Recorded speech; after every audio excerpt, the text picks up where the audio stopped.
Welcome to this video on epithelial tissues, where we will cover their histology, classification, and clinical significance. Epithelium is a sheet of cells covering a surface or lining a body cavity. Key characteristics include polarity, specialized cell contacts, support by connective tissue, avascularity, and a high capacity for regeneration.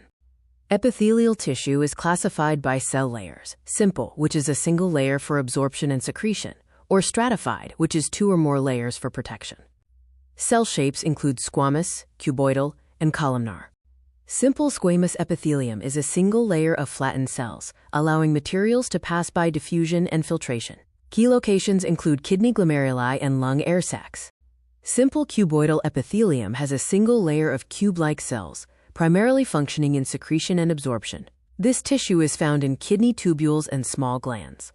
Simple columnar epithelium is a single layer of tall cells. Its functions include absorption, secretion of mucus and enzymes, and propulsion via cilia. It is typically found in the digestive tract. Pseudostratified columnar epithelium appears stratified due to differing cell heights, though it's a single layer. Its function is secretion and propulsion of mucus, primarily lining the upper respiratory tract. Stratified squamous epithelium is a thick, multi-layered membrane that protects underlying tissues from abrasion. It can be keratinized, like the skin, or non-keratinized, found in the mouth and esophagus. Transitional epithelium, or urothelium, resembles both stratified squamous and cuboidal.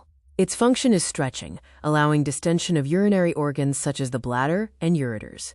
This quick reference guide summarizes the tissue type, cell shape, primary function, and key location for the epithelial tissues discussed.